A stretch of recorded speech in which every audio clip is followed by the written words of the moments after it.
Hey class, today we're going to talk about the reforms that were born out of the Industrial Revolution. Wednesday we will finish up the Industrial Revolution that we had started in class last week. The birth of the labor movement was an important, indeed significant event that stemmed as a result of the Industrial Revolution. And primarily because, as we discussed, the Industrial Revolution concentrated workers into mills and factories and mines. And the thing was that individually, these workers didn't really have much in the way of economic power as individuals. But if they acted together, if they acted in unity, they could influence their employers by withholding their work, slowing down their production, rather than working as hard as they could for as long as they could in order to get better wages, better working conditions. They might slow down their labor. Rather than producing 100 widgets, they produced 50 widgets. And if everybody worked together and stuck to this, it put employers in a really tough spot. Because once the workers start engaging in these slowdowns and whatnot, you could either give in to the union demands for better wages, better work conditions, all that, which of course was more expensive. Was cutting into the profits of the employer. Or they could fire all of these workers that were attempting to get concessions out of them, and then have to hire a whole new set of workers, and they'd have to suffer the cost of lost production. Okay, so your mine can't work without miners. Your factory can't work without line workers. And hiring new people, training these new people costs time and money. Now, the first workers to organize were skilled labor. Skilled labor is just a lot harder to replace than unskilled labor for obvious reasons. And these skilled laborers were what we would recognize today as trade union members, carpenters, plumbers. And they formed their union around their occupation. And so this is a, it's a lot harder to replace somebody with skills than not. And so the first workers to organize, again, were these skilled workers, but they led the way for unskilled labor, which began organizing much later in the period that we're talking about. We're talking about the 1800s.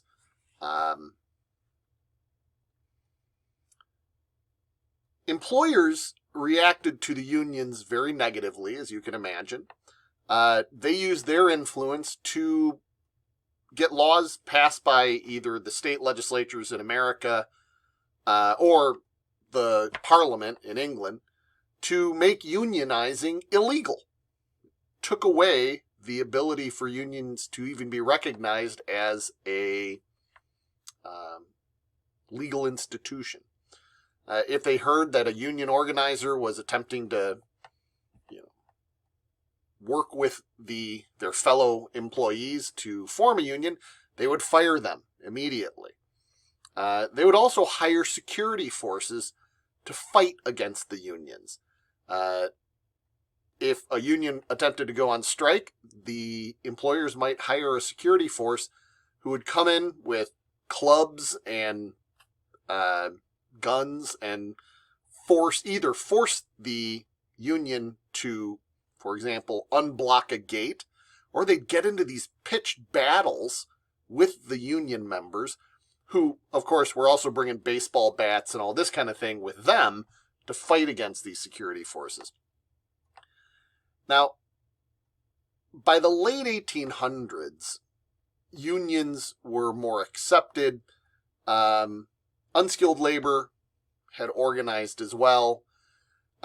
there was a lot of violence and a lot of strikes, and it was a pretty ugly, painful process in both England and in America, as these unionization efforts took place over the years. Socialist politicians drew a lot of support from union workers, because these union workers not only supported the ideas of the group working together, the group coming together and supporting each other, but the socialist politicians promised them things like legalization of unions. They promised them better wages through state legislation, minimum wage laws, that kind of thing. So, a word about working conditions in the factories, and this was true in both America while it was industrializing, and England certainly earlier in the 1810s, 1820s, 1830s, as the Industrial Revolution began. As you can see, the workday was grueling. You had about anywhere from a 12 to 15 hour day. You would arrive before the sun rose, work for a couple hours, and then eat breakfast. You had a half hour to eat breakfast. You would break for a half hour to eat lunch at noon, and then you would walk home and eat dinner at home after 8 p.m. That would be a typical factory schedule. On for 14 or 15 hours, off for 9 or 10.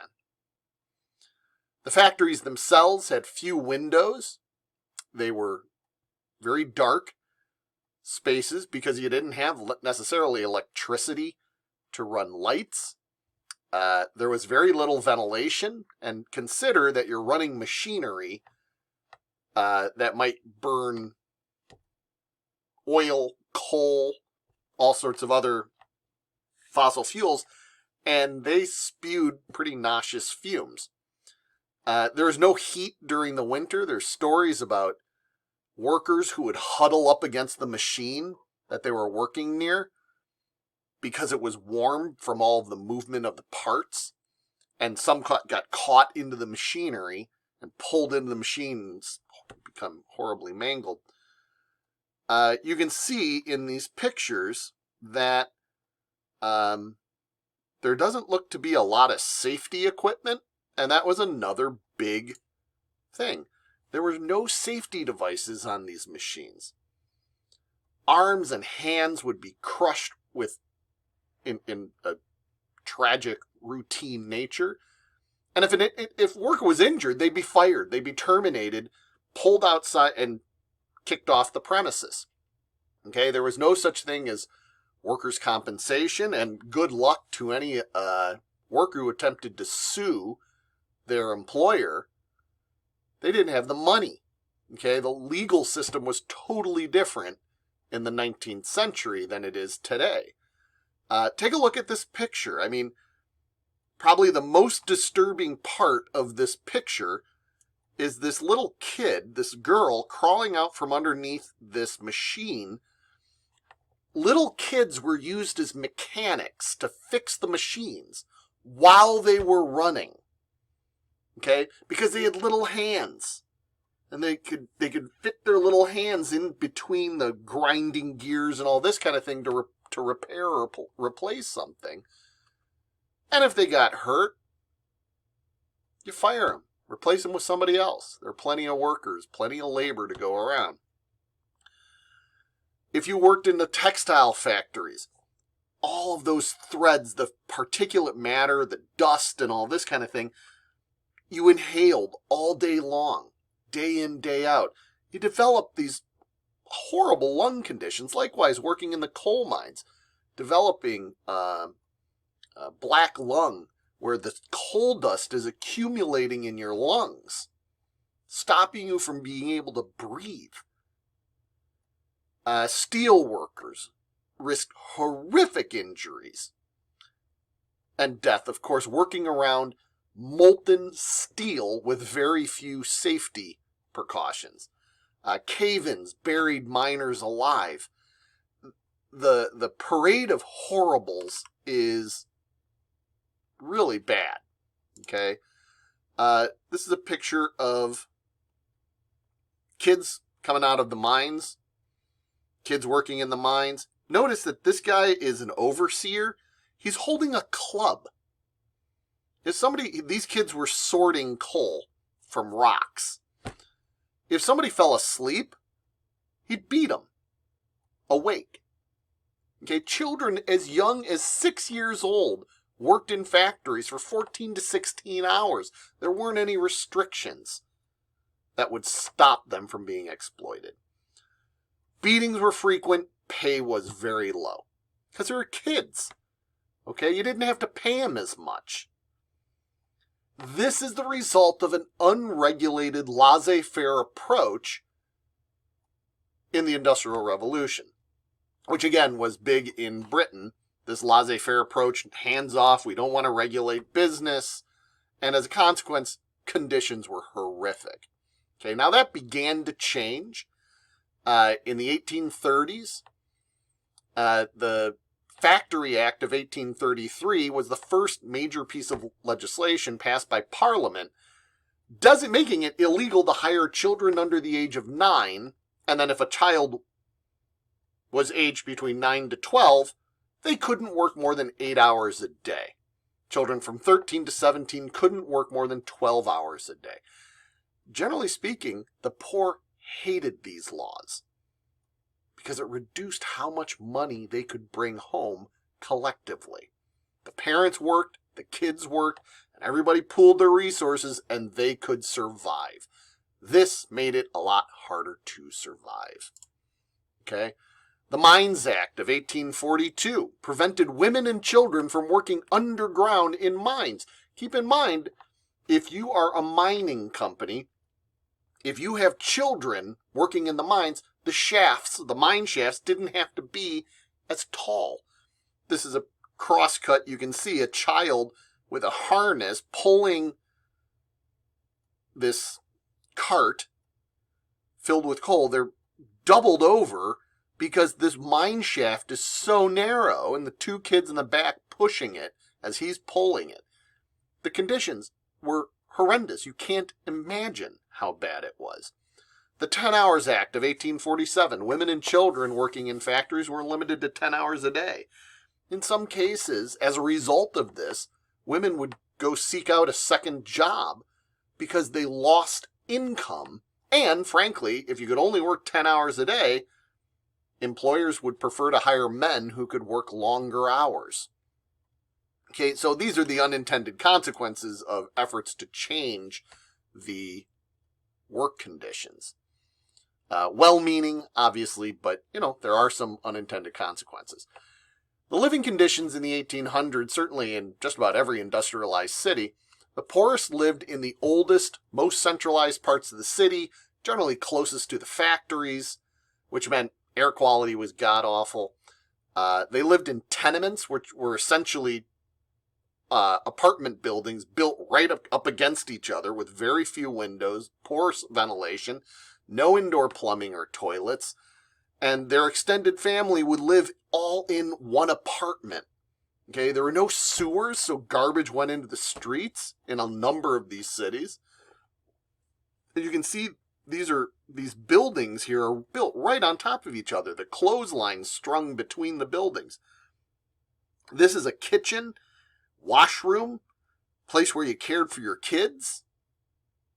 Okay, a far cry from the luxuries that we enjoy today.